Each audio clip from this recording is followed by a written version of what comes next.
Merci de nous rester fidèles et bienvenue dans les 5 minutes d'information de RTI 1. Tout d'abord, ce communiqué diffusé hier par la présidence de la République de Côte d'Ivoire. Le président de la République, son Excellence M.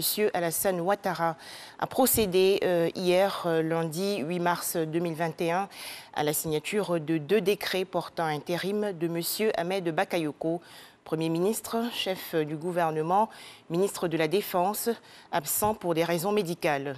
Ainsi, M. Patrick Hachi, ministre d'État, exerce à titre intérimaire les fonctions de Premier ministre, chef du gouvernement. M. Téné Birahima Ouattara, ministre des Affaires présidentielles, exerce à titre intérimaire les fonctions de ministre de la Défense. Fait à Abidjan le lundi 8 mars 2021, signé le ministre directeur de cabinet du président de la République, Fidel Sarasoro. Toujours en Côte d'Ivoire, le dépouillement des bulletins de vote pour les élections législatives 2021 se poursuit. Le rassemblement des oufouettistes pour la démocratie et la paix, le RHDP, est largement en tête. Les résultats de plusieurs communes, dont Marcory, Port-Bouët et Yopougon, sont encore attendus. Direction à présent l'aéroport Félix Houphouët-Boigny de la commune de Port-Bouët. 62 cas de fraude documentaire ont été relevés récemment par le bureau chargé de traquer les faux documents de voyage, dont les passeports, titres de séjour et autres visas. Les précisions de Didier Nguessan. Aéroport international Félix Houphouët-Boigny d'Abidjan, un bureau des fraudes documentaires et à l'identité y est ouvert depuis 2020. Rattaché à la direction de la surveillance du territoire DST, le bureau donne des résultats probants avec 62 cas de fraude identifiés, dont 33 sur des documents et 29 sur l'identité. Le bureau des fraudes est le fruit de la coopération entre la Côte d'Ivoire et la France. Les deux parties inaugurent les locaux. Et démontre la synergie de nos préoccupations et de nos actions pour lutter contre la fraude documentaire et par-delà l'immigration irrégulière, la traite des êtres humains, voire la lutte contre le terrorisme. Le bureau de la fraude documentaire a su également faire preuve d'adaptabilité dans le cadre de la crise sanitaire en luttant contre la falsification de faux tests de Covid présentés par des passagers peu scrupuleux.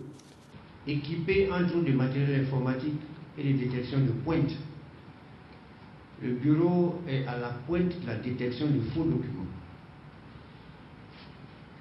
C'est un apport inestimable à la sécurité de la Côte d'Ivoire et du monde entier. Il nous permettra de détecter plus efficacement les fraudeurs et de démanteler les réseaux de passeurs, de rabatteurs, de criminels, de terroristes et d'arnaqueurs qui agissent en amont. Je vous engage à faire preuve de professionnalisme et de probité, afin de vous dresser comme le dernier rempart contre l'immigration clandestine à travers ce bureau. Selon le chef du bureau, Koné Dessongui, 4 types d'infractions sont les plus courantes: la contrefaçon, la falsification, l'usurpation et l'obtention indue de documents. L'ambassadeur de la France en Côte d'Ivoire a remis au ministre Vagondo Diomandé un véhicule pour la mobilité des agents du bureau. L'actualité hors de chez nous, au Sénégal, le président Macky Sall a appelé hier les populations au calme et à la sérénité. Il s'agit de sa première intervention publique depuis que l'arrestation le 3 mars dernier de l'opposant Ousmane Sonko a provoqué des troubles dans le pays. Le chef de l'État sénégalais a également annoncé un allègement du couvre-feu en vigueur dans l'ouest du pays, notamment à Dakar et à Thiès, région fortement secouée par l'épidémie de coronavirus. Le président sortant du Niger, Mahamadou Issoufou, qui va laisser sa place à un nouveau président début avril prochain, a remporté hier le prix Mo Ibrahim 2020. Ce prix récompense une gouvernance exceptionnelle en Afrique. Mahamadou Issoufou, 68 ans, devient ainsi le premier dirigeant africain de l'espace francophone à remporter ce prix d'excellence. La Cour suprême brésilienne a annulé hier les condamnations de l'ex-président Luiz Inácio Lula da Silva. Cette décision de justice rétablit ainsi l'ancien président brésilien dans ses droits politiques avant la prochaine élection présidentielle de 2022. Enfin, la Croix-Rouge se dit fortement inquiète. Selon cette organisation humanitaire, des millions de migrants sont aujourd'hui exclus des programmes de vaccination contre le coronavirus.